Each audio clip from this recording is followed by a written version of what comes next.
They called him cursed, a worn-down veteran with nothing left but scars, a broken ranch, and the silence of too many nights alone. Ethan McCord was only 34, yet the furrows in his face carried the weight of decades. His broad shoulders still bore the strength of years in uniform, but every step he took seemed pulled down by ghosts that refused to release him. Out at the far edge of Dry Creek, his ranch stood like a scar itself board's weather cracked, the corral leaning under the pressure of the relentless wind. At night, the silence was suffocating, broken only by the groan of rusted hinges and the hollow cry of coyotes that circled the valley. The land offered no mercy. Late summer sun burned the grass to the color of old brass, the ridges on the horizon blurred beneath a shroud of dust. The creek that once gave the valley its name had dwindled into a scar of clay, its bed dry and fractured, the cottonwoods along its banks skeletal reminders of a time when water still remembered how to flow. The town of Silver Butte endured in the distance, its people whispering stories about the soldier who had come back but never truly returned. It was on one of those desolate days that Ethan stumbled upon a sight that stopped him cold. A wild Mustang mare lay lifeless on the cracked earth, her body still, her breath long vanished into the dry air. At her side, a newborn foal trembled, thin legs quivering, muzzle nudging at a mother who would never rise again. The colt's cries were soft, almost human, and something inside Ethan broke open at the sound. Everyone in Silver Butte would laugh if they saw him there, a man with nothing but ruins around him, daring to think he could raise a wild creature born of dust and thunder. They would call him mad, reckless, cursed all over again. But as Ethan bent, his scarred arm straining, and lifted the fragile body against his chest, the valley's silence cracked. The foal's heartbeat hammered against his ribs, and in that moment, Ethan knew, curse or not, he would not leave this creature to die alone. What he couldn't know was that this choice would ripple outward, colliding with the hidden corruption that festered beneath Silver Butte's polished surface. Wealth and power had long dictated who lived, who suffered, and who was forgotten. Now, a broken soldier and a wild orphaned horse stood poised to disrupt it all. By carrying that foal across the barren creek bed, Ethan McCord wasn't just saving a life. He was lighting a fuse, and when it burned down, the explosion would shake the valley to its very core, leaving no one, least of all Ethan, untouched. That same steadiness, however, made him rigid. To most neighbors, he seemed unyielding, even cold. He lived by a soldier's discipline. Wake before dawn, strike a fire in the stove, boil a thin coffee, then ride the perimeter of his land with eyes scanning the posts and wire for any weakness. In truth, he looked more like a survivor than a victor. The army had given him no medals, no parades, just scars and memories. What he carried now was the instinct of a man who kept moving because stopping might mean never starting again. His home was proof enough of the struggle. The cabin was 2 rooms built of pine planks his father had cut years ago.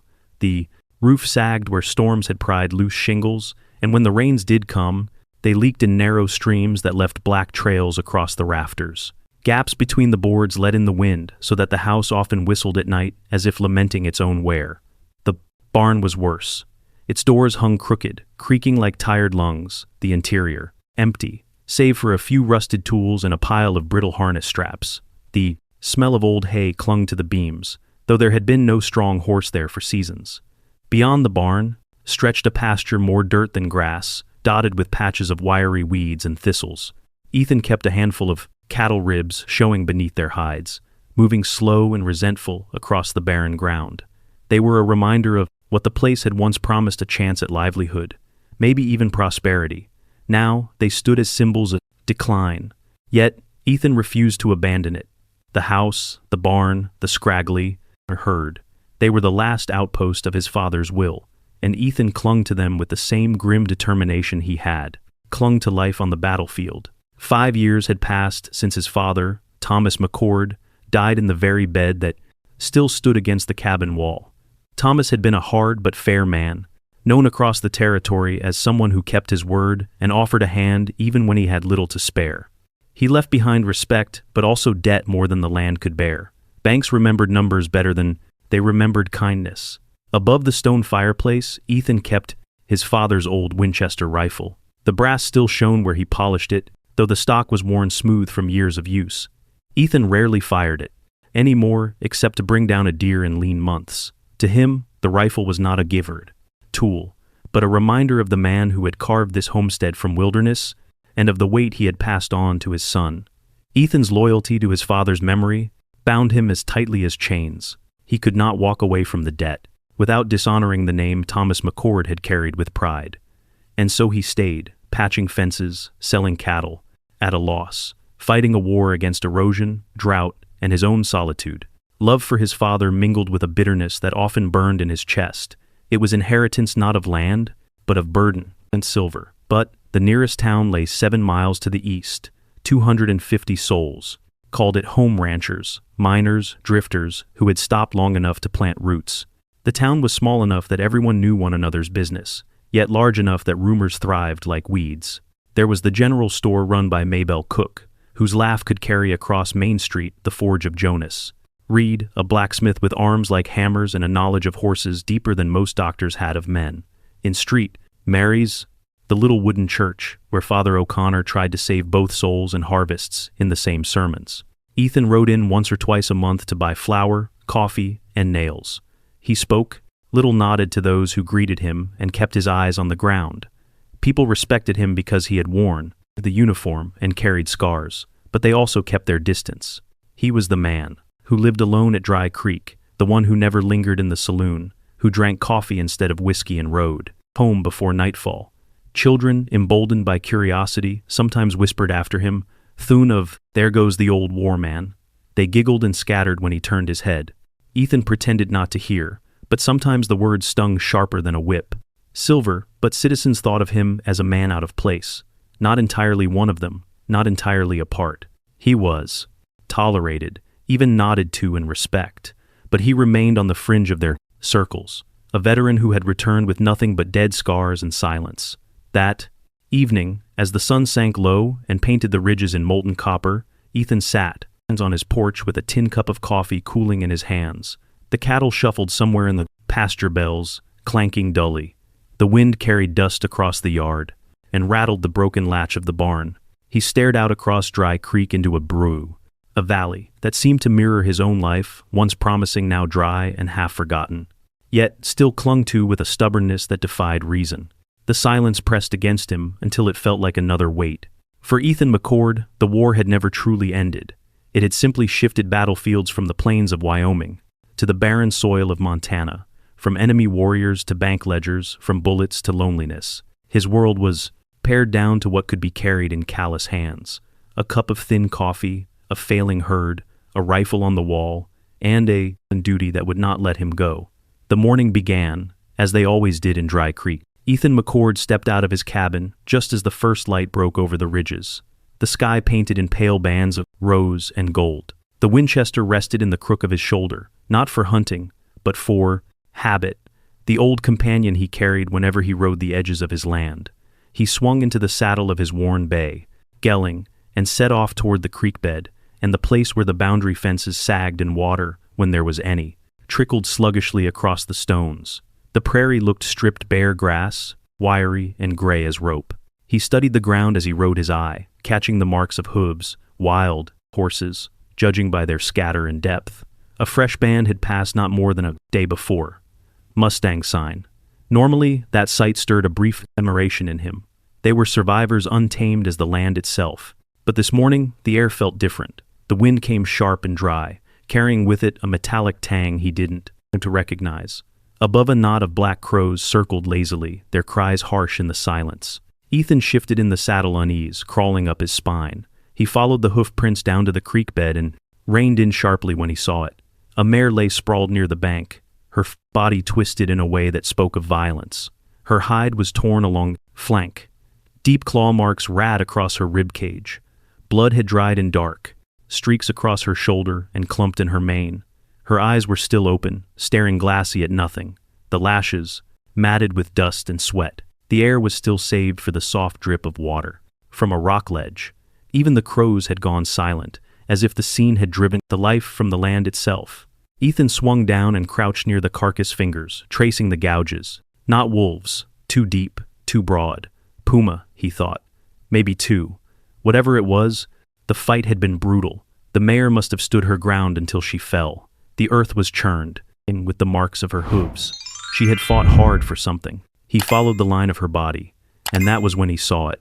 A few feet away, half hidden in a patch of bent the grass stood a faux newborn by the look of it, its coat still damp and patchy, the legs spindly and trembling.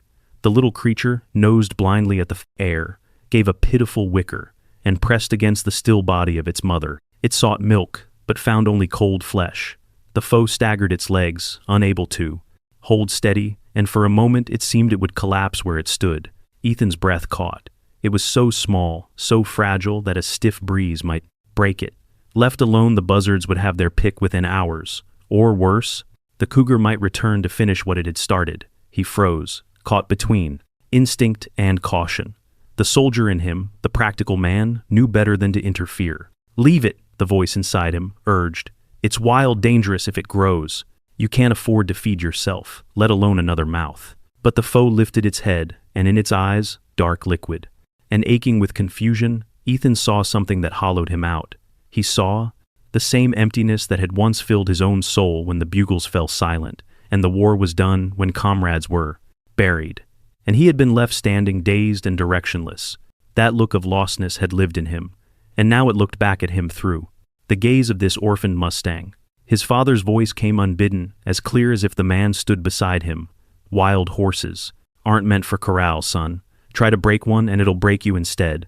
Leave them to the prairie. They bring nothing but trouble." Another voice answered quieter, one that belonged to no man but his own conscience. "If you turn away now, it dies.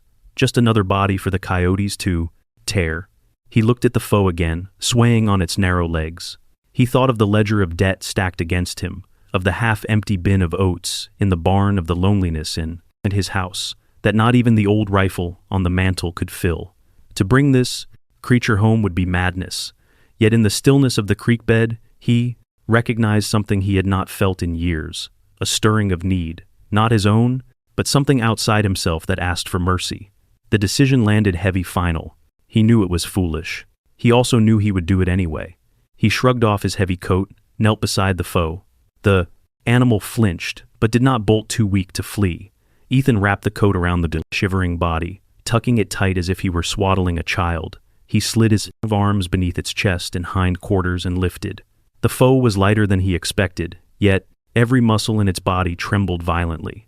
He could feel the fragile beat of its heart thudding against his arm, rapid and desperate. He stood there a moment, cradling the bundle of damp hide and trembling legs. Then, with his knife, he carved a small cross into the bark of a nearby cottonwood tree, a mark for the mare who had fought and died defending her. "Young, rest easy," he murmured under his breath. "I'll carry the fight for you." He swung into the saddle with the foe pressed to his chest, the bay jilling, snorting uneasily at the smell of blood. The ride back was slow and jarring. The little one whimpered against him, each breath shallow but determined. Ethan found himself leaning low, murmuring as if words could anchor it to life. "Hold on, little one, just hold on." By the time the ranch came into view, the sky had turned steel gray. Clouds stacked high against the mountains, heavy with the promise of rain. The wind carried a charge, and in the distance thunder rolled a sound that vibrated in Ethan's bones. He carried the foe into the empty stall of the barn and laid it gently in a pile of old blankets. The creature lifted its head, ears twitching, and gave a faint whinny that seemed to echo the rumble from the clouds. At that instant, a jagged streak of lightning lit the valley, followed by the crack of thunder that shook the rafters. The foe struggled to its feet, legs, splaying clumsily, and threw back its head with a thin, defiant cry that rose above the storm. It was weak, unsteady, but alive, and it answered the sky with the courage of something born to endure. Ethan felt a sound rise in his chest, a laugh he hadn't let loose in months. He knelt, brushing the damp forelock from the foe's eyes. "Thunder," he whispered. "That's your name. That's Thunder It Island." The storm broke, then rain, pattering hard on the roof of the barn, washing the dust from the valley. Ethan sat back, on his heels, watching the newborn Mustang tremble in its borrowed blanket. He felt the quiet surge of something close to hope. The first battle was not against hunger or predators, but against the small mouth that refused to drink. Ethan had ridden 3 miles across the flats to barter for goat's milk from a neighbor, an older homesteader, who kept a few hardy animals. He carried the jars back in his saddlebag, praying they would last long enough for the little Mustang to find strength. In the blind barn, He rummaged through the pile of forgotten odds and ends until he found an old glass bottle and the remains of a rubber stopper that could be shaped into a teat. It was crude work, clumsy, but it would have to do. He settled cross-legged in the straw, the foe wrapped in the old coat beside him, and tilted the bottle toward its muzzle. The tiny creature jerked its head back, snorting sharply. Milk dribbled uselessly across its lips. Ethan muttered under his breath, "Come on now. Don't make this harder than it already island." The foe shook again, resisting. For long minutes, Ethan tried to coax it, holding the bottle steady, letting the smell of milk drift toward its nostrils. Drop by drop, he trickled the liquid onto its tongue. Finally, a flicker of instinct seemed to awaken. The mouth closed around the rubber tip, weak at first, then with growing urgency. Ethan exhaled a breath he hadn't realized he was holding as the foe suckled clumsily, swallowing the lifeline he offered. The sight was almost absurd. A broad-shouldered veteran of frontier wars, hunched in the straw, feeding a wild orphan with the patience of a mother. Ethan glanced at the dark rafters and shook his head with a wrathful smile. "If the old regiment could see me now," he murmured, "they'd never believe it." Days passed, and with each one, the foe grew a little steadier. Its coat dried its legs, found more strength, and it began to test its world with restless energy. That restlessness, however, carried consequences. Ethan had scarcely finished filling a bucket when a flash of hooves sent water spilling across the floor. Another morning, the foe, still small but surprisingly forceful, kicked a pile of straw into the air, scattering it across the barn like a sudden windstorm. Ethan swore softly as he gathered it again, only for the creature to snort and stamp defiantly, ears pinned in some tiny act of rebellion. At first, the frustration boiled hot. He had so little to spare, so little margin for waste. But then, as the foe flung its legs again and nearly toppled backward, Ethan found himself laughing. The sound startled him as much as it did the animal. It had been a long time since laughter came so freely. The wild defiance reminded him of recruits in the old days, boys straight from farms who bristled against discipline, who pushed against rules until firm hands and steady voices shaped them into soldiers. So Ethan experimented. Instead of anger, he used the same tone he once used on green troops, a low, steady rumble that brooked no nonsense. He fixed his gaze, let authority carry through his posture. The foe stilled, as if recognizing the command beneath the voice. Small victories, but victories all the same. By the end of the week, the foe had learned something new: attachment.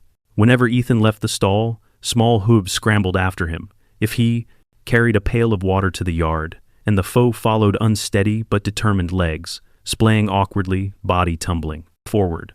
More than once, it collapsed in the dirt with a thud that made Ethan WAs. But each time, the little creature fought back to its feet, shaking itself as if pride stung worse than pain, and resumed its awkward pursuit. One morning, as Ethan bent to pull weeds from the garden plot, he felt a soft nudge against the back of his boot. He turned to see the foe standing there, wobbling but unshaken head tilted upward as though waiting for instruction. Ethan chuckled.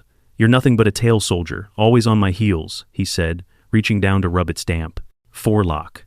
The words surprised him as they left his mouth playful and almost affectionate. For the first time in years, he felt as though he wasn't entirely alone.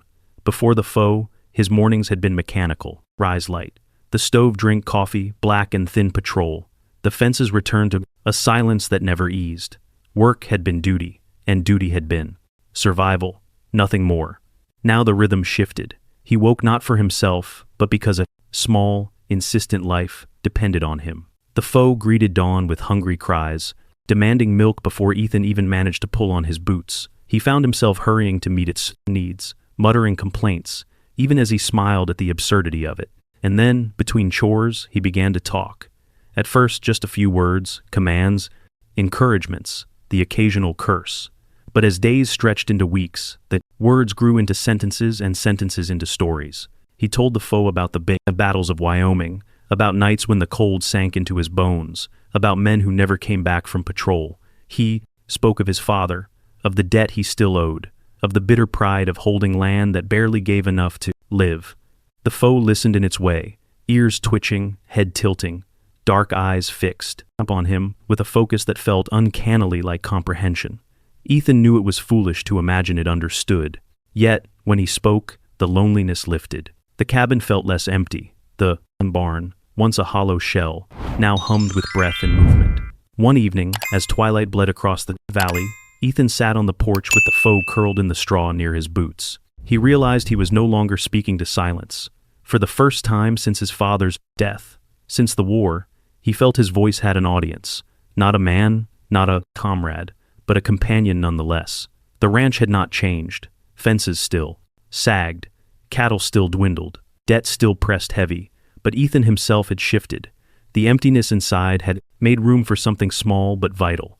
A spark, a fragile, stubborn spark. Wrapped in 4 unsteady legs and a coat that smelled of milk and hay. Ethan rarely showed his face in silver, but more than once a month. He kept to his own pattern, ride in with a short list. Salt, a box of cartridges, a sack or two of flour, and ride back. Out before anyone could trouble him with talk. Folks had grown used to his routine, so when he appeared barely 2 weeks after his last visit, people noticed. He tied his bay-geling outside Maybelle Cook's general store and stepped in with his battered hat pulled low.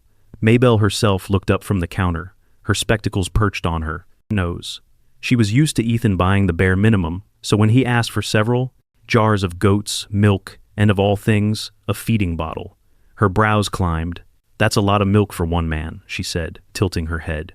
"And you don't strike me as the type to start baking pies." Ethan met her gaze for the briefest moment, then dropped his coins on the counter. "Private matter," he said, voice even. But Maybelle Cook had been in the territory long enough to know that private was just another way of saying something worth talking about, and silver, but lived on talk. As Ethan walked out with his bundle, 2 men near the stove exchanged looks, and one muttered, "What, in God's name, does McCord need with goat's milk?" By sundown, half the town had an answer, and by the next morning, everyone did. Silver Butte held no more than 250 souls, and in a place that size, news traveled faster than horses. The story sprouted in the general store, grew legs in the saloon, and by evening had found its way into every kitchen and back porch. "Ethan's keeping something at that ranch of his," a farmer told his wife. "Not a dog or a cat either," she replied. "He asked Maybelle for goat's milk by the gallon. You ever hear of a dog that drinks goat's milk?" By the time it passed through 10 in more mouths, the tale had sharpened. McCord's raising a wild colt, one man swore. Not just a colt, a Mustang foal picked it up straight from the wild. A woman crossed herself. "Lord, preserve us." That fool's lost his senses. Children, of course, treated it as a wonder. They skipped down the dusty street singing, "The war man's got a baby horse," while their parents muttered darker things. "He can't feed himself," one rancher said with a sneer. "Now he thinks he can tame the wild. He'll bring trouble on us all." The legend of Ethan McCord, eccentric soldier turned hermit, had taken on a new chapter. The man who had brought a Mustang foe into his ruined ranch. 2 mornings later, Ethan looked up from mucking the stall to see a rider approaching down the lane. It was Father Samuel O'Connor, his clerical collar visible even at a distance, his sorrel horse stepping steady through the dust. The priest dismounted with a quiet grace and walked into the barn. His eyes traveled over the rough stalls, the broken rafters, the ragged man who kept them standing. And then his gaze fell upon the foe curled in the straw. Thunder lifted his head, ears pre-cricked. O'Connor gave the barest nod, as though something had been confirmed to him. Ethan straightened, waiting for judgment. Instead, the priest's voice came warm and resonant. "Perhaps God put this creature in your care, Ethan, not to burden you, but to measure you. Mercy, not wealth, redeems a man's soul." Ethan let out a slow breath he hadn't realized he was holding. For a moment, he almost believed he wasn't mad after all. Their conversation was short. O'Connor laid a hand on Ethan's shoulder, offered a blessing over the foe, and mounted. Again. Dust rose behind him as he rode back toward town. Yet the echo of his words remained in the barn as steadying as any sermon. But if O'Connor's visit left Ethan steadied, the message that arrived a day later had the opposite effect. Briggs, the thick, shouldered foreman of Eleanor Whitfield's estate, appeared at the gate, his black coat dusty, his face as sour as unripe fruit. He swung down from his horse and delivered his words without courtesy. "Mrs. Whitfield says, Mustangs are a scourge, bad blood, nothing but trouble. Best to put the creature down before it grows big enough to wreck a fence." Ethan leaned on the post, his jaw tightening. "Thunder hasn't harmed anyone." Briggs smirked. "Not yet. But when it does, and mark my words, it will. My mistress won't forgive. She says, a wild horse is nothing but a weed among roses. The message was clear. Eleanor Whitfield, wealthy widow and owner of the finest breeding stock in the valley, wanted the foe gone, and Briggs relished carrying her threat. Ethan's fists clenched at his sides, but his voice stayed calm. Tell your mistress Thunder stays. Alive. Briggs sneered, swung into his saddle, and rode away. The dust he left behind tasted bitter in Ethan's mouth. By week's end, the town itself had split into camps. In Maybell's saloon, men argued over beer. That foe will grow into a killer, one insisted. You want your children trampled? Eat gandits, another shook his head. Or maybe it's just a horse like any other. You can't condemn the man for showing mercy. The preacher's words spread among the hopeful, while Eleanor's warnings hardened among the fearful. For the first time in years, Ethan McCord was at the center of town gossip. His name carried not just respect or indifference, but suspicion and ridicule. That evening, when the shadows stretched long across Dry Creek, Ethan sat on the stall rail, watching Thunder doze. The foe's sides rose and fell in rhythm, a soft whistle escaping its nostrils. Ethan reached down and brushed a hand along its tiny mane. Are you madness or a miracle? He whispered. I don't know yet, but I won't turn you loose. Beyond the walls of the barn, Silver seethed with talk and judgment. But here in the quiet, straws-scented dark, there was only the warmth of a fragile life pressed close to his own. Ethan had molded over for days, weighing every risk, every whisper he had overheard in Silver Butte. He could either hide Thunder away and let rumor turn to legend, or bring the Mustang into the open and show them it. Was only a young creature, no monster. At 3 months old, Thunder was no longer a fragile scrap of life. He stood nearly as high as Ethan's chest, long legs filling out with the fall. Promise of speed and strength, bigger than any calf, louder than any dog, too restless to stay penned in the drafty stall. If the foe was to grow into a horse that could live alongside people, it needed to face them early. Ethan fashioned a halter from an old length of leather, cutting and knotting until it would hold well enough. The foal tugged against it, tested it, then yielded to the low whistle that had already become command. Ethan rubbed the soft nose, felt the warm breath on his palm. You'll be fine, he muttered, though. The words were as much for himself as for the cold. Beneath the calm, he projected a current of nerves ran sharp.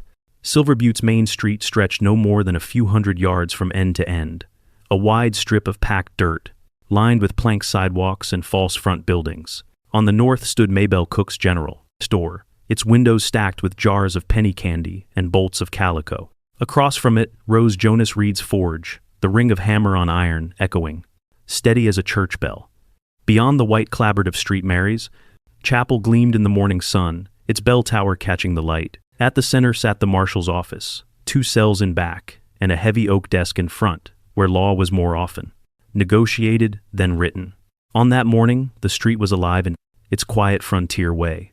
Women bartered for flower boys, chased one another with sticks. Men leaned in doorways chewing tobacco. The smell of horses and wood smoke hung in the cool air. And then Ethan appeared leading Thunder by the leather strap.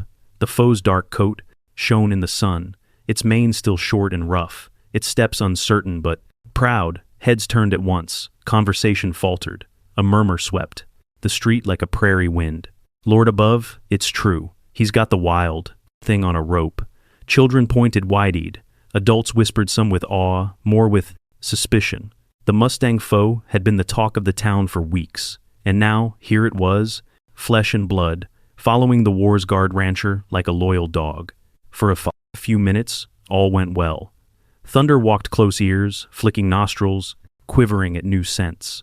Ethan kept his voice low and steady, hand brushing the foe's neck each time it shed. At a passing wagon, he felt almost hopeful. Then the church bell rang. The bronze tongue clanged from the tower above street.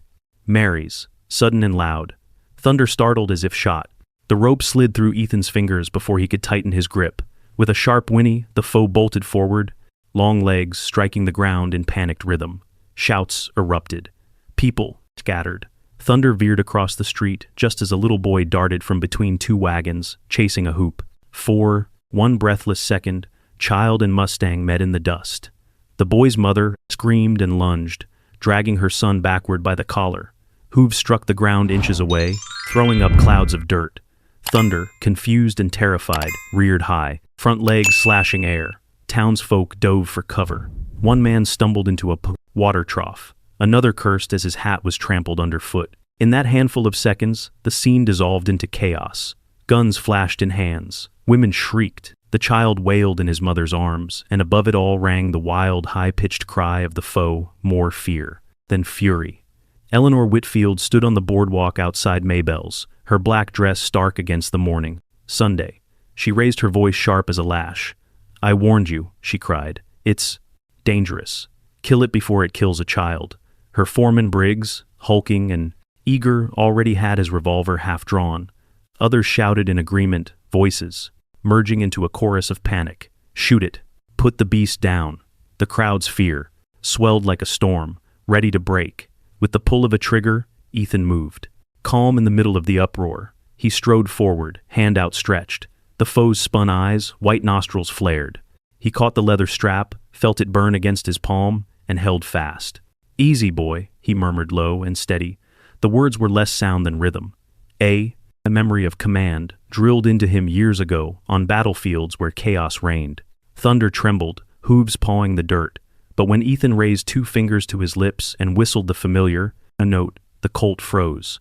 The noise of the crowd pressed in, but the bond between man and foe held. Ethan stepped closer, pulled the wild head against his chest, wrapped his arm around the trembling neck.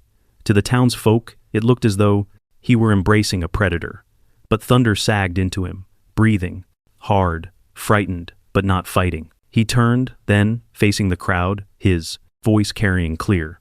"It's just afraid," he said. "A foe doesn't know evil. It only knows fear." For a moment, no one spoke. Briggs' hand hovered near his pistol, but he hesitated. The sight of the scarred veteran, holding the shaking animal like a child, pierced through the fever of panic. Some lowered their weapons. A few looked away, ashamed. The moment of slaughter had passed, but the tension clung like smoke after fire. The sharp creak of a door cut through. The hush. Marshal Grant Doyle stepped out from his office, tall and deliberate, his coat neat, his badge gleaming on his chest. "Enough," his voice rolled deep and was commanding. "No one fires a shot without my order." The authority in his tone stilled the last of the commotion. People shifted, muttered, but obeyed. Doyle walked to the center of the street, boots heavy on the dust. He studied the foe, the way it pressed against Ethan's side, the way Ethan's hand calmed it. His face betrayed nothing, but his eyes measured carefully. At length he spoke. "The people are right to be concerned. A wild Mustang is no house pet. It grows fast. It grows strong, and it can turn." He let the words sink in, then fixed Ethan with a steady look. "This isn't a matter to settle in the street. Next week, we'll meet in the chapel hall. Every man and woman may speak. We'll decide whether this animal belongs in our town or whether it goes." The declaration carried the weight of finality. Some nodded relieved, others grumbled. After the commotion in town left, Ethan sat in the stall, leaning back against the rough boards, while Thunder slept in the straw. Moonlight slanted through the gaps in the roof. The smell of hay and dust lingered in the air. Ethan watched the slow rise and fall of the colt's ribs, the way its ears twitched even in dreams. He whispered into the dark, half to himself, half to the creature that had no words. "You've got to learn, boy. If you don't, we both lose." What had begun as an act of mercy, saving an orphaned foe from certain death, had shifted into something else. Now it was a trial, a test that demanded more of him than any battlefield ever had. He was not merely keeping the colt alive. He was fighting for its right to exist among men who wanted it gone. Ethan started with what he had: old scraps of leather, strips of canvas, the remnants of tack that had not been used in years. He cut and knotted until he fashioned a crude halter, a loop that could slip over Thunder's head with a noseband made from rough hemp rope. The first morning he tried it, the foe reacted as if a snake had been thrown across its face. Thunder jerked back, eyes wide, legs scrambling. He toppled a bucket, sent water spilling across the stall, and banged his head against the gate. Ethan tightened his grip, planted his boots, and held on. "Easy," he muttered, voice steady, never raising it. "Easy, boy." The colt fought, but Ethan did not strike, did not curse. He simply stood, hands, firm, patience, unyielding. By the second day, Thunder still resisted, but the fight was shorter. By the third, he allowed the loop to rest against his nose without thrashing. Within a week, the halter was no longer an enemy, but a part of him. Ethan knew words alone would never be enough. Horses listened to tone, but this Mustang, wild blood through and through, needed something clearer, sharper. He tried whistling a short clipped note whenever he wanted the foe to stop. A long rising note to call him back. At first, Thunder only flicked his ears, puzzled. Then he froze head-cocked when the sound repeated. The first time he stopped mid-step, Ethan nearly laughed out loud. Again and again. They practiced. Ethan whistled. Thunder halted. Ethan knelt, praised him with a rub down the neck, and tried again. Soon, the colt's ears twitched at the faintest breath of the whistle, his body waiting for direction. In the pasture, Ethan gave a low whistle, and the foe circled him in the dust steps, awkward but obedient. He gave the long call, and Thunder trotted back head high, tail flicking. "This is it," Ethan murmured, marveling at the quickness of the lesson. "This is how we'll talk." For the first time since war and debt and loneliness, it had carved lines into his face. Ethan felt the stir of pride that came not from battle, but from creation. 2 weeks later, the difference was plain. In the yard of the ranch house, Ethan stood in the brittle grass while Thunder moved in a wide circle around him. At a whistle, the colt halted, breath steaming in the cool dawn. At a gesture, he turned and reversed direction. Dust swirled around Ethan's boots, but the man only smiled, a rare crack in the armor of his solitude. "My father wouldn't believe this," he said aloud, a wild foe listening like a soldier on parade. Thunder pawed the ground as if to answer. The cussed little scrap he had, dragged from the creek bed, was becoming something more. Not a burden, but a partner. Not a threat, but an ally. One afternoon, Jonas Reed rode by on his way to deliver horseshoes to a ranch west of the valley. The blacksmith pulled his wagon to a stop when he spotted Ethan and the foe in the yard. He leaned on the res, squinting under the brim of his hat. "What in God's name am I looking at?" he muttered, though there was no anger in it, only surprise. Ethan gave the short whistle. Thunder halted at once, ears forward, eyes on his keeper. Jonas whistled low. "Well, I'll be damned." He climbed down from the wagon arms, crossed over his thick chest. "That little hellion does what you tell him. I've trained stock for 30 years and never seen a wild one take the commands like that." Ethan only shrugged, though the words warmed something in him. "He listens if you talk the right way." Jonas grinned, shaking his head. "If half the town saw this, they'd eat their words." He climbed back into his wagon, still chuckling. "I'll be sure to mention it next time I'm in Maybell's." Ethan knew what that meant. News would spread, but this time it might not all be poison. Yet Thunder was no tame pony. The wild still burned in him, and sometimes it flared. One evening, Briggs rode up the trail, sent by Eleanor Whitfield, under some pretense. He leaned on the saddle horn, sneer, tugging his mouth. Still wasting time on that beast? McCord. Thunder stepped between them without waiting for command. Head high, ears pinned. His hooves struck the ground in warning. Dust rose around his legs. The message was clear. "Come closer and pay for it." Briggs laughed harshly. "See, already mean as sin." His hand drifted toward the pistol in his belt. Ethan's whistle cut the air sharp and clear. At once, Thunder lowered his head, the fire-cooling muscles loosening. He stood, steady eyes still fixed on the intruder, but no longer a heartbeat away from striking. "Protective, not vicious," Ethan said. "He knows who means harm." Briggs spat into the dirt. "One day, that rope won't hold." He turned his horse and he rode off, but Ethan saw the unease in the man's shoulders as he went. The sun hung low over Dry Creek Valley when Ethan heard the faint creak of wagon wheels on the dirt road leading to his ranch. He looked up from the trough he was scrubbing and squinted against the late afternoon glare. A small buggy approached its paint, worn, but tidy. The reins held by a woman with a posture too steady to belong to someone timid. Clara Dawson, Ethan, recognized her at once. The school teacher, who also doubled as the town's nurse, a widow at only 28. Folkson, Silver Butte spoke of her with a mixture of admiration and awe. She had the gentle voice that calmed children, yet the spine to stand up to drunken miners or stubborn ranchers when medicine or lessons were at stake. She gave her time freely, especially to the poor, never asking payment when she knew they had nothing to spare. Ethan wiped his hands on his trousers, brow furrowing. It wasn't often anyone visited his lonely spread, least of all Clara Dawson. When the buggy stopped near the porch, she climbed down with a woven basket hooked over her arm. Inside, Ethan saw books stacked beside a bundle of wrapped cloth that smelled faintly of herbs. "Miss Dawson," he greeted cautiously, a voice low from disuse. "What brings you all the way out here?" Clara smiled, calm but deliberate. "I heard you've taken in a wild Mustang, foal. I wanted to see with my own eyes if the rumors are true." Thunder had been nosing about in the corral when the buggy rolled up. The colt froze, now ears flicking body, taut as a bowstring. He circled the fence line, nostrils flaring at the scent of a stranger. His dark eyes locked on Clara as she stepped forward. Ethan raised a hand, protective instinct rising. "Careful. He's not used to anyone but me." But Clara didn't rush, didn't try to. Reach out. She slowed her pace, her boots crunching softly on the gravel. Her movements carried a steadiness Ethan recognized from soldiers who had learned how to keep nervous men calm. No sudden gestures, no fear.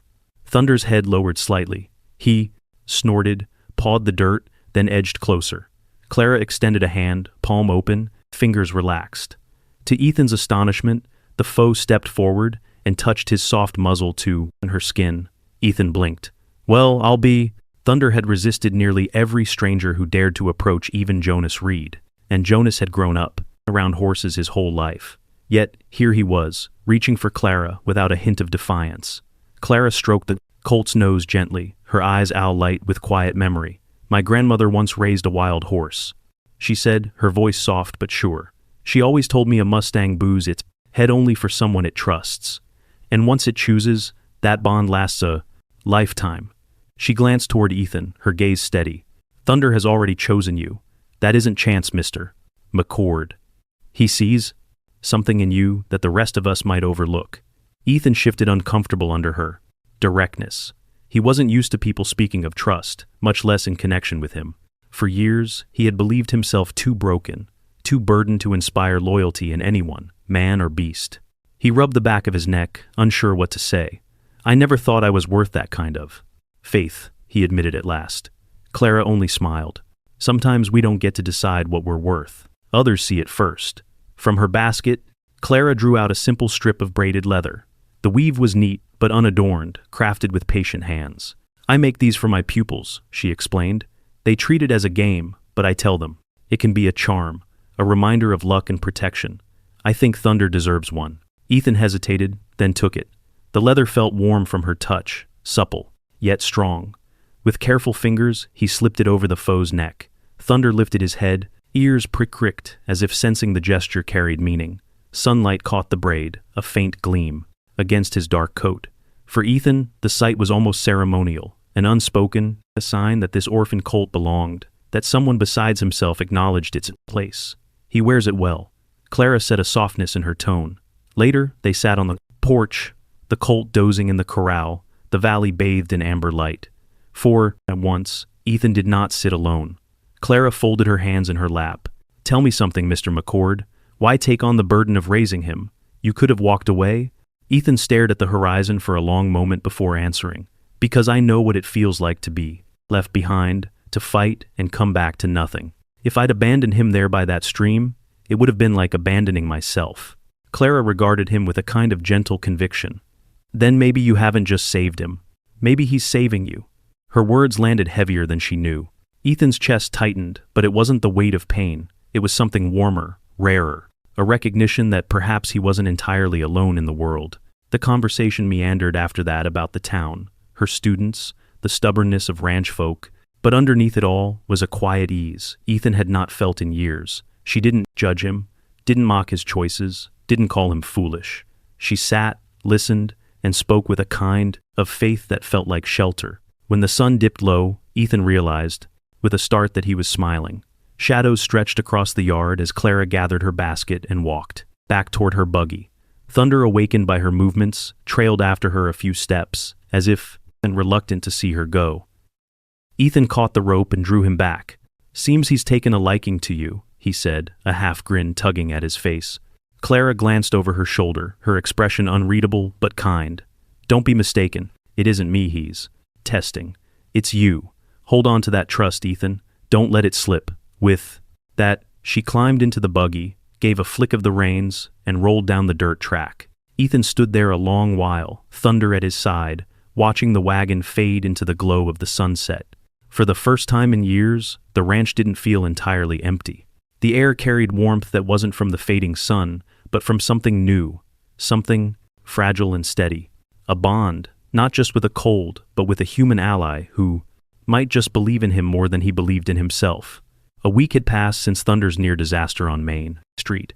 In silver, but the incident was still fresh in everyone's mind, retold in barber shops, over supper tables, and from one porch to another. The town demanded an answer. So when the bell of St. Mary's Chapel tolled that evening, summoning the townsfolk, nearly every soul came.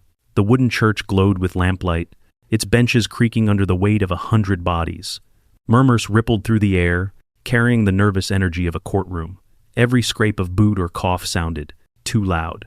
At the front stood Marshal Grant Doyle, his broad frame shadowed against the altar. To his right sat Father O'Connor, hands folded over his cassock, his calm eyes surveying the restless crowd. Near the front, Maybelle Cook adjusted her spectacles, while Jonas Reed leaned forward on the edge of the bench, arms folded like iron beams. When Ethan entered leading Thunder by a simple rope halter, conversation dropped to a hush. The foe had grown in the past weeks, sleek muscles showing beneath his dark coat, eyes bright and curious. His hooves clattered softly against the floorboards as he followed Ethan down the aisle. Whispers trailed them like smoke. Ethan halted in the open space before the altar. He could feel the weight of every gaze on his back. Taking a breath, he lifted his fingers to his lips and gave a sharp whistle. Thunder stopped at once, legs braced, ears forward. The murmur in the room arose, then fell again. Ethan moved his hand in a small motion. The colt dipped one knee, lowering in a clumsy but clear bow. Children gasped, their eyes wide with delight. A ripple of surprise passed through the adults, an audible intake of breath. The wild foe they had feared was standing calm as a lamb under the watch of the scarred veteran. Ethan gave another command. Thunder circled him, hooves tapping, steady around the floor, and then halted precisely when Ethan raised his hand. At the final whistle, the colt came to stand close, pressing his muzzle against Ethan's side. It was a picture at odds with every rumor of a rampaging Mustang. Here was no beast, no menace, only a young animal listening to its keeper as if to a trusted guide. Jonas Reed was the first to stand, his deep voice carrying. I've been around horses my whole life, and I'll say this plain, I've never seen a wild one take to commands like that. If this colt's dangerous, then so's every gelling in my yard. Maybelle Cook chimed in from her bench. That child on the street wasn't hurt. The foe spooked, same as any colt would at a bell. What I saw today tells me it isn't vicious, just frightened. Several farmers nodded, muttering their agreement. If McCord can keep him steady, let him. Man's got as much right as any to raise his stock. The tension softened. In a place where every scrap of property meant survival, the argument that Thunder was an asset rang true. For a moment, it seemed the tide was turning in Ethan's favor, but not everyone was swayed. Eleanor Whitfield rose from her bench, her black dress rustling, her voice sharp as iron. You can dress it up with parlor tricks, but a Mustang is still wild, she declared. You think one bow changes its nature. One day it will turn, and when it does, someone will pay with blood. Briggs, looming behind her, like a shadow, added his growl. The last time it near trampled a boy. Next time maybe it finishes the job. You want to wait for that? A few townsfolk muttered in agreement. Fear rekindled. Men shifted uncomfortably. Women clutched their children closer. The room filled with the uneasy hum of division, half swayed by what they had witnessed, half anchored in dread. Finally, Doyle rose, raising one hand for silence. His voice filled the chapel, steady and commanding. Ethan McCord has the right to his horse, as any man does, but rights come with responsibility. This colt stays only so long as it brings no harm to Silver Butte. If there is another incident, just one more, then I will act under the law, and no one here will gains me. The words landed like a gavel. Relief flickered in some faces, disappointment in others. Eleanor pursed her lips, but said nothing. Jonas gave a short nod, acknowledging compromise. The meeting, like most in frontier towns, ended not with full agreement, but with uneasy balance. Ethan stood tall, his hand resting lightly on Thunder's neck. I accept, he said simply. The benches scraped as people filed out, voices rising again in argument as they spilled into the night. Some still whispered of danger, others of possibility. The town had not chosen a side. It had merely postponed the reckoning. Clara Dawson lingered until the last, her hand brushing Ethan's as she passed. "You proved what needed proving," she said softly. "Now, you just have to keep proving it." Ethan walked home through the dark thunder pacing beside him. The chapel's light faded behind, leaving only the stars above and the crunch of hooves in the dust. He felt a strange blend of relief and burden. The colt was safe for now. But with every day that passed, Thunder's future would depend on his ability to walk the narrow line between wildness and trust. One misstep and both their fates could be sealed. The third morning after the meeting, Ethan rose before dawn, as was his habit. The air was sharp and brittle, the kind that bit at the lungs when he stepped outside. He slung his coat across his shoulders and carried a lantern toward the pasture. The smell hit him before he reached the north fence, a faint acrid tang clinging to the wind. Smoke. He quickened his stride, boots crunching frost-crusted grass. In the half-light, he saw a section of the northern fence line, blackened and broken posts charred down to jagged stumps. Wisps of gray still curled upward. He crouched, pressing a calloused hand against the ash. Warm, the fire was no accident of lightning or carelessness. Someone had been here in recently. His eyes swept the ground. Hoof prints cut into the soil, the drag marks of timbers pulled away.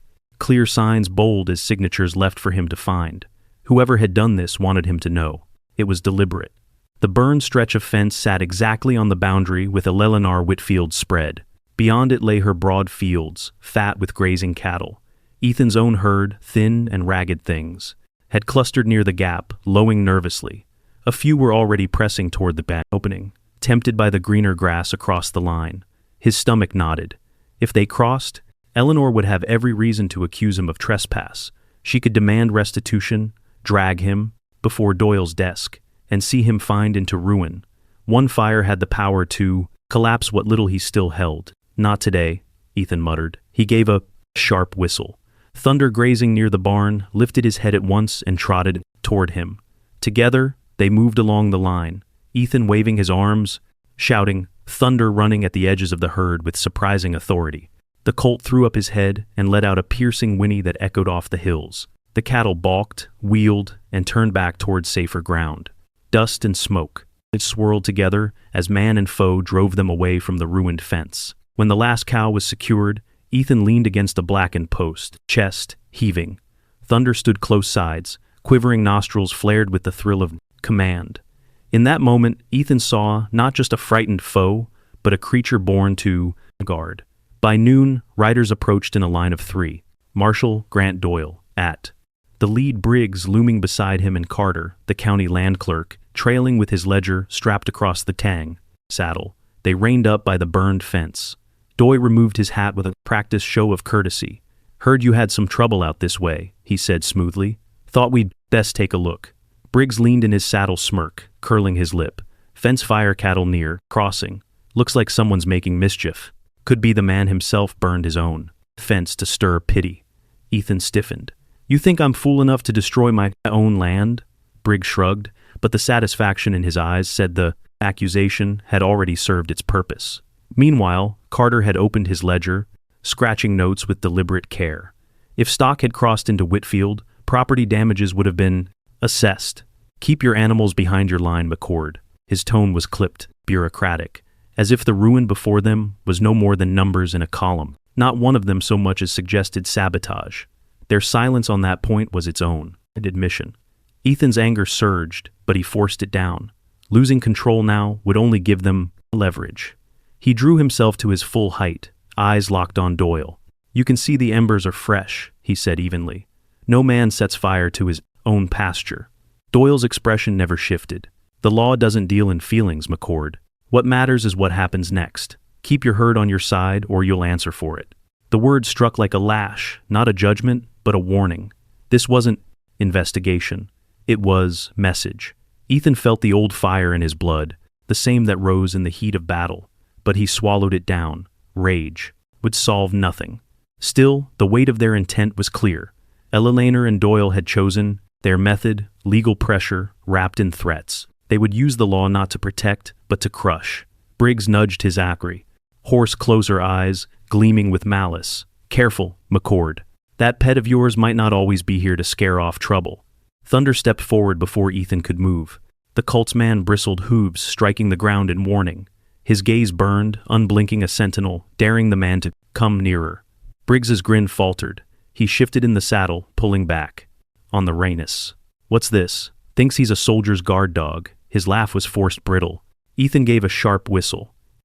Instantly, Thunder calmed, head lowering, breath slowing, though his body still stood squarely between them. The message was clear enough. This bond was no circus trick. The colt was watching, ready and loyal. Doyle let the silence stretch and finally chuckled without mirth. Interesting creature you've got there. But remember my words, McCord. One more misstep, one more scare, one more accident, and I'll act. The law will act. He tugged at his reins. Briggs and Carter followed. Their horses kicked up, dust, as they turned back toward town, leaving Ethan standing alone in the smoky field. The red haze of sunset crept across the charred posts. Ethan clenched his fists until his knuckles ached. This had been no random fire, was a warning plain, as words, a test of his temper, of his resolve. Thunder pressed close against him, shoulder warm, steady. The cold had not left his side since dawn. Ethan laid a hand against the strong young Nick. They've started something, he said, softly, and they won't stop until one of us is broken. The pasture was silent, save for the hiss of cooling ash, but Ethan knew this was only the first. Strike. The real war was coming. The afternoon was quiet, too quiet for Ethan's liking. He and Clara worked along the northern fence, setting new posts where fire had eaten the old. Each hammer strike echoed against the dry hills, a hollow rhythm that only underscored the silence. Clara wiped her brow, her sleeves rolled to the elbow, face lined with determination. Thunder grazed nearby, restless. His ears twitched at sounds neither of them heard. Suddenly, the colt stiffened, mane rising like hackles. He pawed the earth with nervous hooves, then threw his head back and loosed a shrill rolling cry that tore across the valley. The sound was unlike his usual startle, whinny. It carried a depth, a resonance that chilled Ethan's bones. Ethan froze, hammer halfway raised. That's not a warning, he said under his breath. That's fear. Before Clara could ask, Thunder wheeled nostrils, flaring, and bolted north toward the broken ridges. Ethan dropped his tools and swung into the saddle in one motion. Clara clambered onto her buggy horse, determination in her eyes. Where's he going? She called. Hidden Gulch, Ethan answered grimly. He's never wrong. They followed at a hard pace, the path narrowing into a trail that climbed through stands of pine. Needles crunched under hooves, the scent of resin sharp in the afternoon air. The land grew steeper rocks, jutting like teeth from the soil. Clara rode close, her face pale but resolute. You're certain? She asked. Thunder doesn't spook easy, Ethan replied. If he calls like that, something's out there. The colt's tracks cut clearly through the dust, sharp crescent pressed deep by urgency. Ethan kept his eyes on them, every sense taut. The wind whispered through the trees, carrying faint smells of smoke, sweat, leather. At last, the trail pinched into a narrow defile between two sheer walls of stone, the light dimmed shadows swallowing them whole. Clara reined back nervously, but Ethan pressed on. In the dust of the gulch floor, new signs appeared. The grooves of wagon wheels, the heavy churn of multiple horses. Too much traffic for a hunting party. This was something organized, deliberate. They rounded a bend, and the gulch opened like a pocket carved into the mountain. What they found there froze Clara in her tracks. Canvas tents huddled under the cliffs, smoke curling from a half-dead fire. Stacks of hay bales leaned beside, hitching posts scarred by rope burns. Saddles and bridles new gleaming far. Finer than any rancher here could afford hung in neat rows. Crates stamped with brands from distant territories sat cracked open, revealing coils of rope, spare tack, and bags heavy with contraband. Ethan swung down, heart-thudding. He pried open one crate with his knife. Inside lay stacks of forged certificates of ownership stamped with seals of Montana ranches. Some carried the names of places long abandoned, others signatures Ethan knew belonged to men dead for years. Every paper was a weapon, ready to turn stolen stock into legal property. Clara's breath caught. She pointed to a smaller chest near the fire. Ethan cracked it open. Cloth bags lay within their seams, dusty with gold dust. He lifted one. The weight was undeniable. This isn't a gang of drifters, Clara whispered. Her hands trembled as she clutched her skirts. This is a trade-in operation. Ethan's face hardened. And someone in silver but is pulling the strings.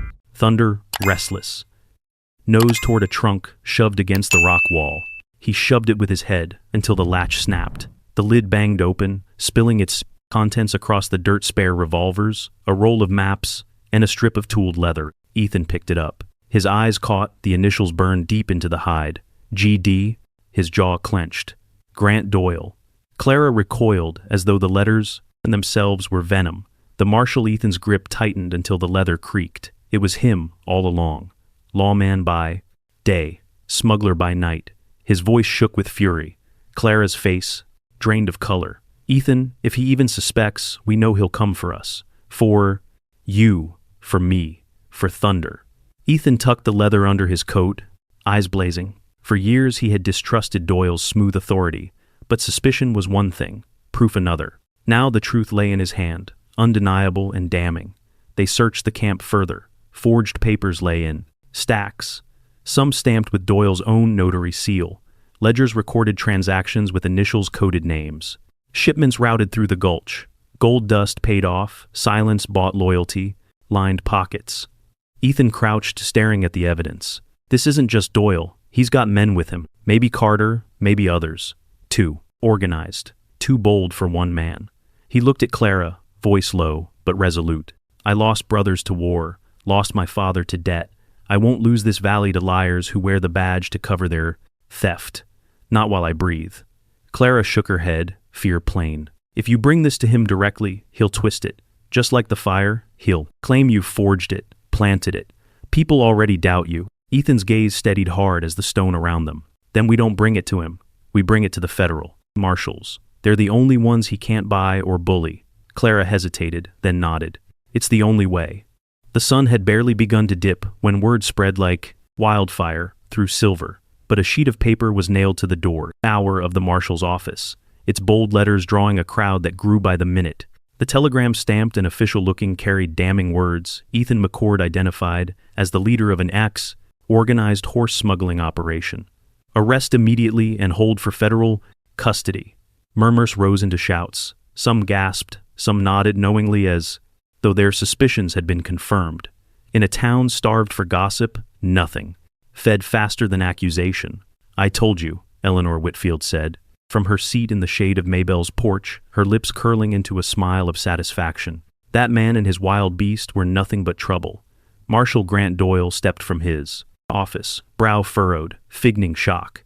This is grave news indeed, he said, solemnly, but law is law. I'll see to it that silver is protected. His voice carried the weight of duty, and in the eyes of many, it was the sound of justice. In truth, the trap was sprung.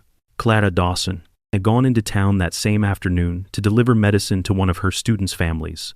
Passing by Maybelle Cook's store, she noticed the crowd gathered around the marshal's door. Curiosity drew her closer. She pushed through her eyes, scanning the sheet. The words chilled her. Ethan, the man who had saved a foe who worked his land. With more grit than sense, painted now as a criminal. Her instincts screamed. Foul. She borrowed the paper for a closer look, ignoring the disapproving frowns. Lines of text met her trained eye, but something snagged immediately. The telegram bore the phrase, territory, office. Clara's heart skipped. Federal communications came from district office always. She had copied enough official notices for her schoolhouse to know the wording by heart. She studied the stamp. The seal's date was smudged, but wrong. 2 days ahead. Impossible. Her breath quickened. This isn't federal, she whispered. It's a forgery. Maybelle, standing behind the counter, leaned in. What's that? Clara. Clara's eyes burned with realization. Doyle wrote this himself. He means to frame Ethan, to take him before he can speak.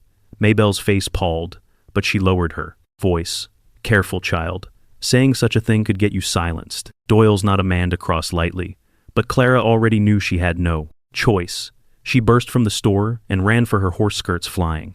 In one motion, she swung into the saddle, her basket of books and medicine spilling into the dust. She didn't care. She dug her heels and the horse leapt forward, hooves pounding the dirt road. Out of town. The wind whipped her hair loose from its pins, the dry red earth rising behind.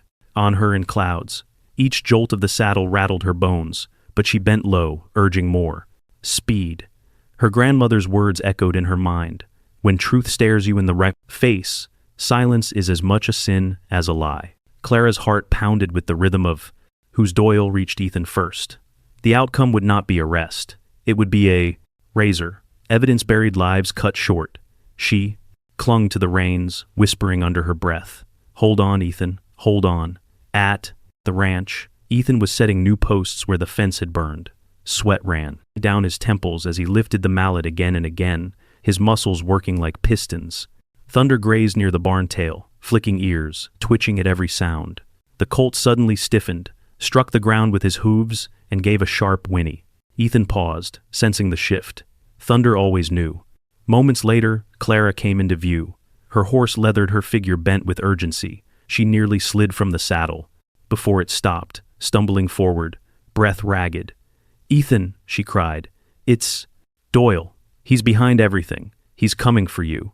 20 minutes, maybe less. Ethan's grip on the mallet faltered. For a moment, he only stared, but his eyes held no shock. Suspicion had long gnawed at him, and now the truth had arrived, carried on Clara's desperate words.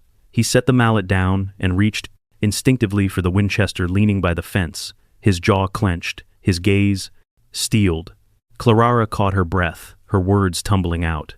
"The telegram, it's false," they wrote. "Territory office, not district. And the seal, it bore the wrong date. Doyle forged it.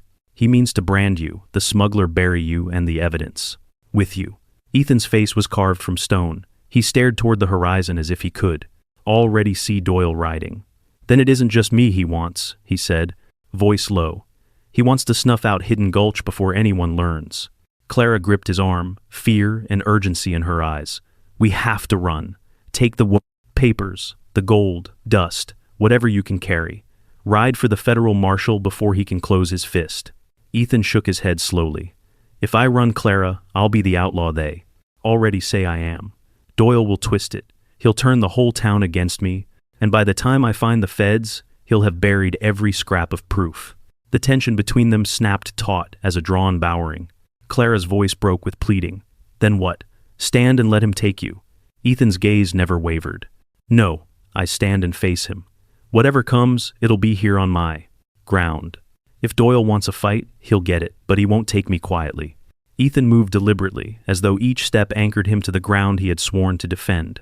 Beneath a loose plank, in the corner of the cabin, he placed the folded certificates, the ledger scraps, and the strip of leather tooled, with the initials GD. The wood thumped back into place, the secret secure. The Winchester he sat inside the barn, where the heavy walls would give cover, and the wide doorway commanded the yard. His fingers brushed the stock familiar as an old comrade.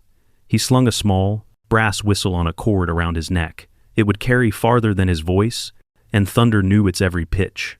Clara worked at the kitchen table, her basket of herbs and linens spread like a field hospital. Bandages, tinctures, clean cloths, she prepared them all with quiet hands. When Ethan told her she could still ride to town, she shook her head without pause. "I will not leave you to stand alone," she said, voice calm, though her eyes betrayed the storm within. Thunder paced the yard, his hooves drumming the earth, his man rising and falling with each breath. He seemed to sense what approached, as though the air itself smelled of blood and treachery. The sound came first, the steady thunder of hooves rolling across the valley. A plume of dust rose on the northern trail, spreading wide as the column drew nearer. Ethan stepped into the open, Clara behind him, and watched the riders emerge from the haze. Marshal Doyle led them, his broad chest gleaming with the badge he had corrupted. 4 gunmen rode at his flanks, rifles, slung pistols ready. They fanned out as they neared, circling like wolves around. A wounded deer. More Doyle's voice cracked like a whip, echoing against the barn walls. "It ends tonight.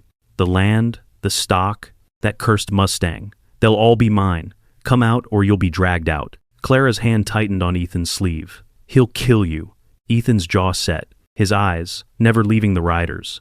He wants fear. Tonight, he'll see something else. Briggs was the first to break ranks. He spurred his horse toward the fence, grinning through yellow teeth. "Let's see how long your pet protects you, McCord," he jeered. Ethan's whistle split the air, sharp and commanding. Thunder lunged from the shadows of the barn like a black arrow loosed from a bow. His hooves struck the dirt in a blur, his body coiled with muscle. In an instant, he reached Briggs's mount, spun, and lashed out. The kick landed with a crack like gunfire. Briggs was thrown clean from his saddle, tumbling into the dust with a howl of pain. His horse bolted, reins trailing. Thunder reared, mane flying, and screamed into the valley. The sound rolled like storm wind, fierce and primal, and the other riders wavered. Even Clara, standing at the porch, whispered in awe, "Dear God, it understands him." Briggs writhed in the dirt, clutching a shattered leg. None dared ride to his aid. Doyle barked in order. The two riders on his left wheeled their mounts and leveled rifles. Shots cracked, splinters flying from the corral posts. Clara ducked low, clutching her basket. Ethan dropped behind the barn's doorway. Winchester braced against the frame. He fired once deliberately. The bullet smacked into the post inches from a gunman's face, wood chips stinging his cheek. The man swore, his rifle falling from numb fingers. Thunder circled wide, then barreled at the other horseman. He lowered his shoulder and slammed full force into the man's mount. The startled beast screamed, rearing so violently its rider toppled backwards, landing hard in the dust. The horse bolted, dragging the man's pistol from his hand as it fled. Smoke hung in the air. Doyle cursed, urging his last gunman forward. Clara darted across the yard, seized a bucket, and doused a spark of fire where one outlaw had flung a torch. Steam hissed. The barn, for now, was safe. The valley rang with chaos, gunfire, hoof, beatats, shouts, the thunder of hooves against earth.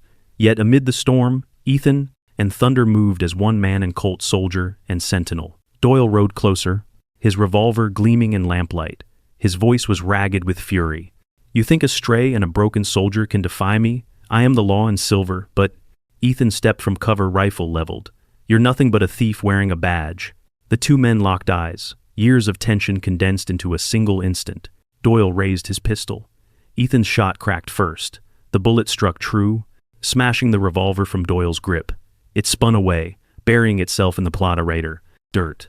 Thunder surged forward, chest slamming into Doyle's horse. The marshal was thrown, landing hard on his side. His hat tumbled, his badge glinting in the dust. He scrambled, reaching for his fallen weapon. Thunder brought his hoof down. Metal screamed as the revolver shattered beneath his weight. Sparks flew, the weapon crushed to ruin. Doyle froze, eyes wide with disbelief as the colt towered above him, breath searing hot against his face. Around them, his men faltered, their will broken. One dropped his gun entirely. Another fled into the dark. For the first time, Doyle looked small, stripped of authority, sprawled in the dirt at the mercy of those he had tried to destroy. Then another sound joined the den. The blare of a bugle, the thunder of many hoofs. Clara looked up, hope flaring in her chest. Over the ridge poured a column of riders, federal marshals in dark coats, rifles gleaming, led by Agent Thompson. Their voices carried across the valley. "In the name of the United States, stand down." They swept into the yard, surrounding what remained of Doyle's broken posse. Ethan lowered his rifle relief, washing through his taut muscles. Thunder backed away, snorting, but remained alert at Ethan's side. Thompson dismounted in one fluid motion, his gaze sweeping the scene. Doyle sprawled in the dirt, Briggs moaning with a shattered leg, outlaws disarmed and scattered. Then his eyes settled on Ethan Winchester, still warm in his hands. "Arrest Grant Doyle and his men," Thompson barked. "Charges: horse theft, forgery, attempted murder." His tone left no room for doubt. Iron cuffs clicked shut around Doyle's wrists. The Marshal of Silver Butte was no longer lawman, but prisoner. Word spread like lightning through the town. Within an hour, men, women, and children gathered at the edge of Ethan's ranch, whispering in awe as they watched Doyle carted away. The legend of the foe and the soldier had already begun. 3 weeks later, the dust of battle had settled. The barn bore scars of bullets, the fence fresh with new posts. Clara moved easily between house and yard, her presence no longer visitor, but part of the place. Ethan sat on the porch steps, his arm in a sling shoulder, stiff from the fight. Thunder stood beside him, taller now, coat shining in the afternoon Sunday. The braided leather Clara had given still hung around his neck, worn but proud. Father O'Connor led the townsfolk in a gathering to mark the moment. His voice carried over the crowd, solemn, yet filled with warmth. "Brothers and sisters," he said, "we have seen with our own eyes that what we call wild is not always wicked. Sometimes The untamed is the gift we next ace. Never expected the mercy of God. Dressed in dust and thunder, the people nodded, some with tears, others with quiet shame for the doubts they had once carried. Ethan glanced at Clara, who stood near her hand, brushing against his. He looked at Thunder, whose ears flicked at the sound of his whistle, ready as ever. For the first time in years, McCord felt not exile, but belonging. The valley was still harsh, the debt still real, but he had something stronger now. Trust, hard-earned loyalty, tested, and a future bound to two companions who had chosen him when the world would not. 3 weeks had passed since the night's silver, but nearly tore itself apart. The gunfire, the firelight, the roar of hooves. Those memories had begun to fade like smoke carried off by the wind, leaving behind a quieter season of healing. Ethan McCord still carried the mark of the fight. His shoulder was bound in linen, the scar beneath tender of reminder of how close death had come. Each morning, Clara Dawson replaced the bandages with gentle precision. She never hurried the work, never treated it like a chore. Her hands moved with the calm assurance of a nurse, her eyes warm, steady, and stubborn. "You'll mend faster if you rest," she told him one morning as she tied the bandage in place. Ethan gave the faintest of smiles. "A ranch doesn't mend itself, neither does a man," she countered, and for once he didn't argue. Thunder had changed as well. The foe, who had once staggered on unsteady legs now, loomed tall, his back rising higher than Ethan's shoulder, his muscles rippling with new strength. His man caught the light like black flame, and his eyes bright alive, unbroken, followed Ethan everywhere he went. Children from town began to visit, climbing the hill to Dry Creek Ranch and giggling packs. They no longer shrank from Thunder. They ran around him in circles, daring one another to stroke his nose or plait his tail with scraps of ribbon. Thunder bore it all with calm patience, lowering his head to let tiny hands brush his muzzle. And Guan Hung the children whispered to each other, "The hero horse." One afternoon, Maybelle Cook came up the trail herself, wiping her hands on her apron, her round face flushed from the climb. She leaned on the fence, watching the children shriek with delight as Thunder trotted after them in playful bursts. Then she turned to Ethan, her smile wide, her eyes glinting. "When you came to me for goat's milk," she said, "I thought you'd finally lost what little sense you had. And now I'd say the whole town owes its peace to you and to that colt." Ethan looked away, uncomfortable with praise. But deep in his chest, something loosened. For the first time since the war, he felt the faint but unmistakable warmth of family, not bound by blood, but by choice, loyalty, and survival. A week later, the town gathered again, not to argue or condemn, but to honor. The square of silver, but filled with townsfolk under a clear morning sky. This time there was no division, no voices raised in fear, only anticipation. Thunder stood at the center, his coat gleaming his head high. Ethan held his halter, though the horse needed no restraint. Clara was at his side, her presence as natural as the rising Sunday. Jonas Reed stepped forward, carrying hammer and nails, a small anvil set up beside him. He crouched by Thunder's hooves, working, with a blacksmith's practiced ease. Each strike of his hammer rang across the square like a bell. When he finished, Thunder wore a new set of shoes, polished steel with edges, engraved in simple starburst designs, forged not just for strength, but for symbol. Jonas straightened, wiping his brow. "There," he declared, "these aren't just shoes. They're a mark of what this horse has done for us all.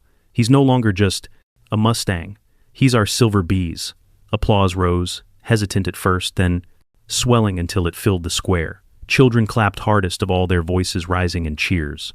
Marshal Thompson, the federal agent who had written in with the law that saved them, addressed the gathering. His voice carried with the authority that came not from fear, but from justice itself. "Thunder is not only a horse," Thompson said. "He is proof that loyalty and freedom cannot be broken, not by greed, not by corruption. He is living testament that truth once revealed will not bow to any man." Ethan stood silent, his hand resting on Thunder's man. He had no words for the swell in his chest, no speeches to give. Instead, he bowed his head slightly and let his fingers trace the colt's warm neck. His eyes burned not from smoke, this time, but from the quiet weight of gratitude. The following Sunday street, Mary's chapel, was packed. Candles flickered in their brass holders, and sunlight streamed through the narrow windows, falling across bowed heads. Father O'Connor stood at the pulpit, the Bible open, but his gaze fixed on the people before him. "Brothers and sisters," he began, "we are quick to call what we do not understand dangerous. We fear the wild because we cannot command it. But not every wild spirit is a curse. Sometimes it arrives as a gift. Sometimes it is the miracle God lays across our path, not to break us, but to test if we still remember how to love, how to fight, how to believe." In the dim light of the chapel, Pastor O'Connor's voice trembled with fire. He raised his hand toward the door, and through the crack, sunlight spilled over the valley, framing the silhouette of the Mustang. Thunder stood tall in the yard, mane tangled by the evening wind, eyes burning with a light no man could claim. "Look there," O'Connor whispered, his voice carrying to the farthest pew. "Tell me you do not see his hand in this. That foal was born in sorrow, abandoned in the wilderness, but through mercy, through courage, he drew breath, and in the hour of darkness, he became the shield that saved us all. If that is not providence, then what is?" The chapel fell into silence, thick as smoke after a gunfight. Rough hands clenched hats, weathered faces lowered, eyes glistening with something they had long forgotten: hope.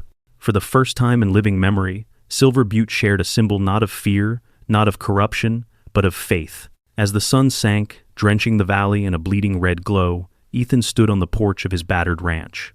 Clara was beside him, her hand resting gently on his shoulder, grounding him. The scars on his arm still ached, but tonight they felt less like chains, more like proof that he had survived. Thunder grazed a few yards away, his breath rising in pale clouds, ears twitching at every sound in the wind. "You're not alone anymore, Ethan," Clara whispered. He turned, eyes on the horizon where the ridges burned like embers. His voice was low, rough, but steady. "I know, because of him, and because of you." Thunder suddenly lifted his head, muscles taut, nostrils flaring. A sharp whinny split the twilight, cutting across the valley like a blade of light. It wasn't fear, it wasn't warning, it was defiance. From beyond the ridge came another sound, engines growling, headlights flickering in the dust. The corrupt men of Silver Butte hadn't surrendered. They were coming. Ethan's hand found the rifle by the door. Clara's grip tightened on his shoulder, not to hold him back, but to steady his resolve. Thunder stamped once, a shower of dust rising around his hooves, his wild eyes fixed on the encroaching storm. The valley, scarred and silent for too long, braced itself for one last reckoning. And Ethan McCord, once a broken man, stood ready, not as the cursed veteran they whispered about, but as a soldier reborn, a guardian beside a woman who believed in him, and a Mustang that carried the spirit of freedom. This was no ending. This was the beginning of a battle that would decide the soul of Dry Creek. Thank you for walking with us to this final breathless moment. Tell us, what would you do if you were in Ethan's place? Share your thoughts in the comments below, and if this story gripped your heart, remember to like, share, and subscribe. The story of horse stories is far from over, and the next chapter might be even more dangerous.